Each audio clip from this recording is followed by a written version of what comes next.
रामा रामा भजो राम राम, राम राम भजो राम राम, रामा रामा भजो राम राम, राम राम भजो राम राम। राम जी रावण को मारे, कृष्ण कंस पछारे, राम राम, राम राम भजो राम राम। जय श्री कृष्णा, राधे राधे। हमारे YouTube चैनल में आपका हार्दिक स्वागत है। आइए सुनते हैं माघ महात्म्य का 18वां अध्याय। माघ मास की बड़ी भारी महिमा है। चारों युगों में अलग अलग प्रभाव हुए हैं। किसी युग में दान का प्रभाव था, किसी युग में यज्ञ का प्रभाव था, किसी युग में सत्य का प्रभाव था, लेकिन माघ मास के स्नान का प्रभाव चारों युगों में था। इसलिए इस पावन महीने में शुभ कर्म अधिक से अधिक करके पुण्य अर्जित करते रहिए। बहुत ही पावन महीना है, ऐसे खाली मत जाने दीजिए। आप पर श्री कृष्ण की साक्षात कृपा है, तभी आप ये माघ मास महात्म्य सुन पा रहे हैं। आइए सुनते हैं माघ महात्म्य का 18वां अध्याय। उससे पहले हर दिन की तरह पहले सुनते हैं सीता नितनेम की कहानी। इस कहानी को सीता माता कहती थी और प्रभु श्री राम सुना करते थे। एक दिन श्री राम भगवान को किसी काम के लिए बाहर जाना पड़ा, तो सीता माता कहने लगी कि भगवान, मेरा तो 12 वर्ष का नितनेम है, अब आप बाहर जाएंगे तो मैं अपनी कहानी किसे सुनाऊंगी। तब श्री राम ने कहा कि सीते, आप कुएं की पाल पर जाकर बैठ जाना और वहाँ पर जो भी औरतें पानी भरने आएंगी उन्हें अपनी कहानी सुना दिया करना। सीता माता कुएं की पाल पर जाकर बैठ जाती हैं। तभी एक स्त्री आती है। उसने रेशम की जरी की साड़ी पहन रखी थी और सोने का घड़ा ले रखा था। सीता माता उसे देखकर कहने लगी, बहन, मेरा 12 वर्ष का नितनेम सुन लीजिए।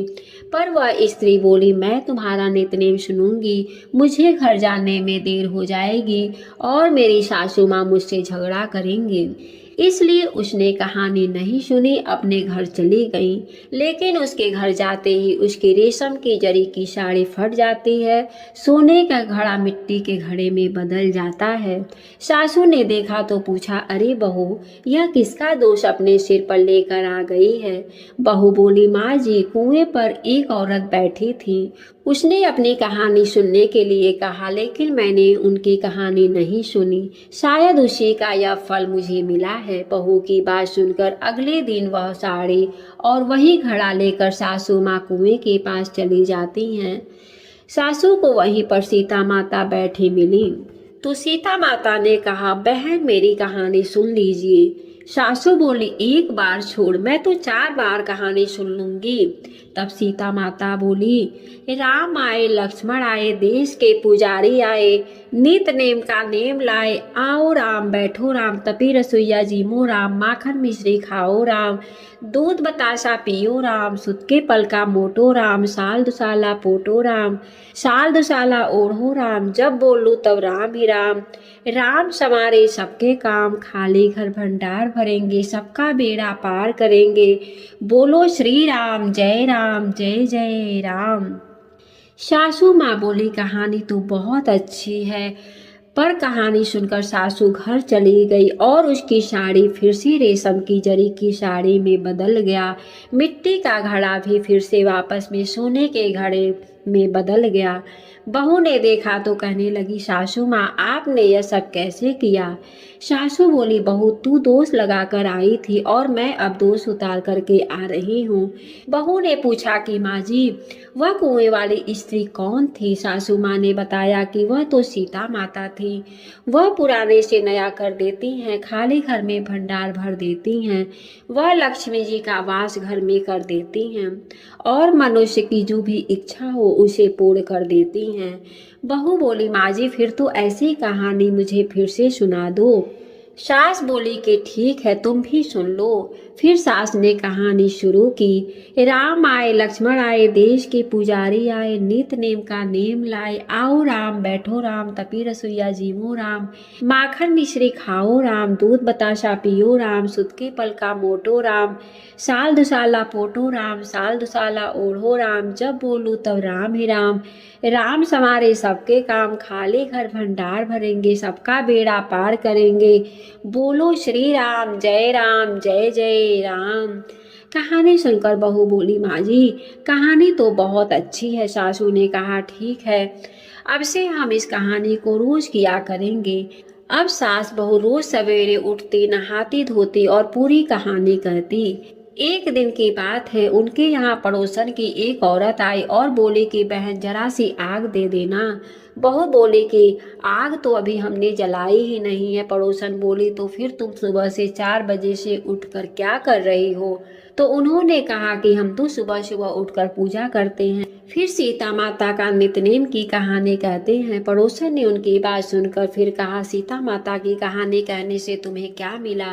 तब ये दोनों बोले कि सीता माता की कहानी कहने से घर में भंडार भर जाते हैं, सारे काम पूर्ण हो जाते हैं, मन की इच्छा भी पूरी होती है। पड़ोसन ने कहा, बहन अगर ऐसा है तब तो फिर मुझे भी कहानी सुना दो।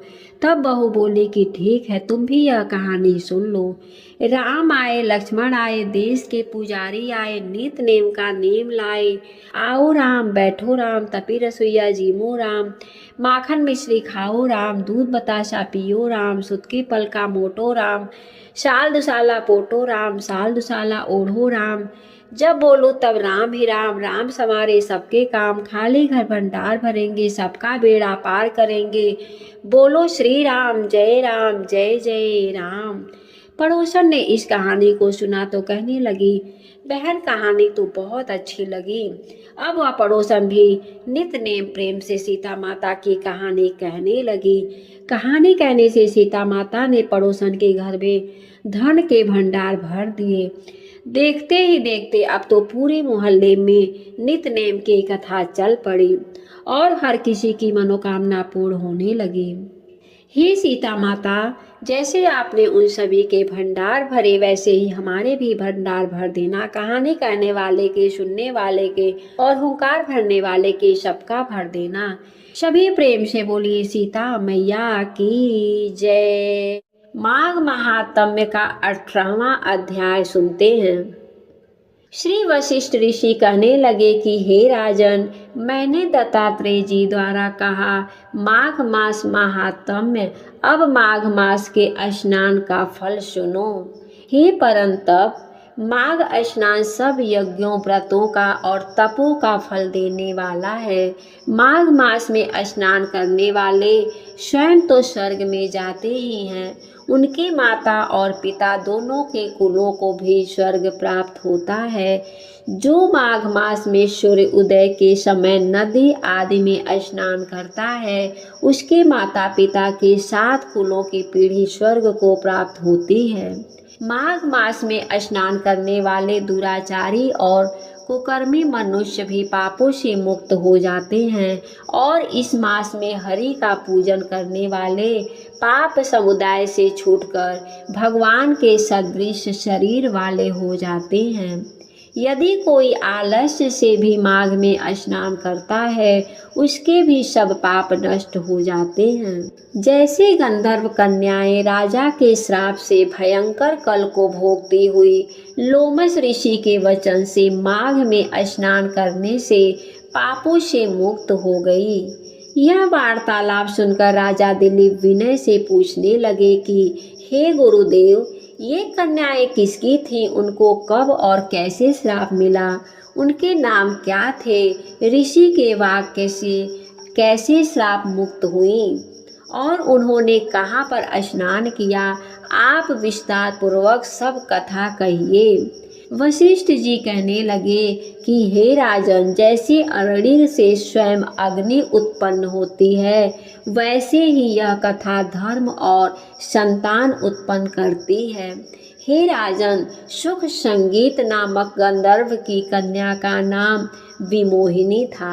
सुशीला तथा स्वरवेदी की सुंबदा, चंद्रकांत की सुतारा तथा सुप्रभा की कन्या चंद्रिका के 5 सब समान आयु वाली तथा चंद्रमा के समान क्रांति वाली और सुंदर थी।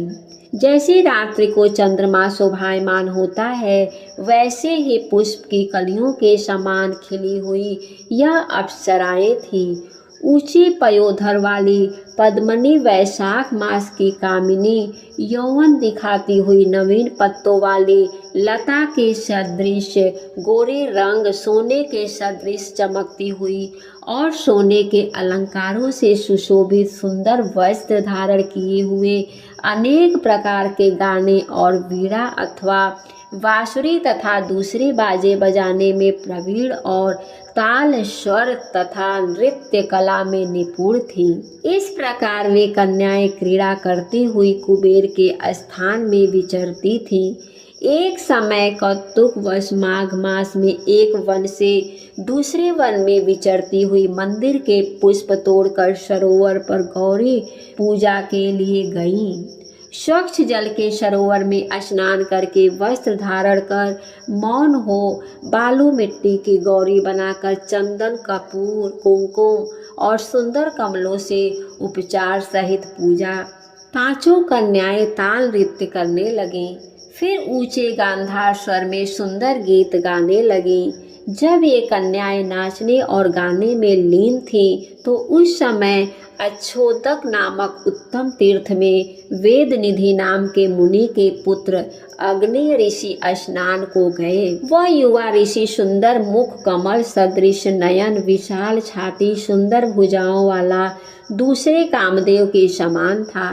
शिखा सहित दंड लिए, मृग चर्म ओढ़े, यज्ञोपवीत धारण किए हुए था। उसको देखकर 5 कन्याएं मुग्ध हो गईं और उसका रूप व यौवन देखकर कामदेव से पीड़ित हो देखो देखो ऐसा कहती हुई उस ब्राह्मण के चित्त में कामदेव का डर उत्पन्न करने लगी और आपस में विचार करने लगी कि यह कौन है। रति रहित होने से कामदेव नहीं और एक होने से अश्विनी कुमार नहीं। यह कोई गंधर्व या किन्नर या काम रूप धारण कर कोई सिद्ध या किसी ऋषि का श्रेष्ठ पुत्र या मनुष्य है। कोई भी हो, ब्रह्मा जी ने इसको हमारे लिए बनाया है। जैसे पूर्व कर्म के प्रभाव से संपत्ति प्राप्त होती है, वैसे ही गौरी जी ने हम कुमारियों के लिए श्रेष्ठ वर दिया है और आपस में यह तुम्हारा वर है या मेरा अथवा सबका, ऐसा कहने लगी। जिस समय उस ऋषि पुत्र ने अपनी मध्याह्न की क्रिया करके ऐसे वचन सुने, तो वह सोचने लगा कि यह तो बहुत बड़ी समस्या उत्पन्न हो गई। ब्रह्मा, विष्णु, महेश आदि देवता तथा बड़े योगेश्वर भी स्त्रियों के भ्रमजाल में मोहित हो गए हैं। इनके तीक्ष्ण बाणों से किसका मन रूपी हिरण घायल नहीं हो सकता। जब तक नीति और बुद्धि रहित है, तब तक पाप से भय रहता है।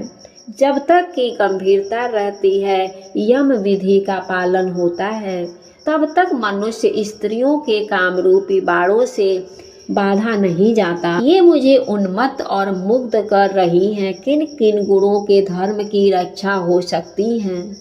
स्त्रियों के मांस, रक्त, मल, मूत्र से बने घृणित और अशुद्ध शरीर में कामी लोग ही सुंदरता की कल्पना करके रमन कर सकते हैं। शुद्ध बुद्धि वाले महात्माओं ने स्त्रियों के पास रहना कष्टकारक कहा है। सो जब तक यह पास आए, घर चले चलना चाहिए। अतः जब तक वह उसके पास आई, वह योग बल के द्वारा अंतर्ध्यान हो गया। ऋषि पुत्र के ऐसे अद्भुत कर्म देखकर वह चकित होकर डरी हुई चारों ओर देखने लगी और आपस में कहने लगी कि यह क्या इंद्रजाल था जो देखते देखते विलीन हो गया। और वह विरह की अग्नि में जलने लगी और कहने लगी कि हे कांत, तुम हमको छोड़कर कहाँ चले गए। क्या तुमको ब्रह्मा ने हमको विरह रूपी अग्नि में जलाने के लिए बनाया था? क्या तुम्हारा चित्त दया रहित है जो हमारा चित्त दुखाकर चले गए? क्या तुमको हमारा विश्वास नहीं है? क्या तुम कोई मायावी हो? बिना किसी अपराध के हम लोगों पर क्या क्रोध करते हो? तुम्हारे बिना हम नहीं जिएंगे। जहाँ पर आप गए हो हमें शीघ्र ले चलो, हमारा संताप हरो और हमें दर्शन दो। सज्जन लोग किसी का नाश नहीं देखते। आज के अध्याय में बस इतना ही। इसके आगे की कथा आप सब कल के अध्याय में सुनिएगा। आज का अध्याय समाप्त हुआ। उम्मीद है कि आज की कथा आप सभी को पसंद आई होगी। वीडियो को अगर अच्छी लगी हो तो वीडियो को लाइक करके, अगर अभी तक आपने हमारे चैनल को सब्सक्राइब नहीं किया है तो ज़रूर सब्सक्राइब करें। हमारे वीडियो को देखने के लिए आप सभी को बहुत बहुत धन्यवाद। जय श्री कृष्णा। राधे राधे।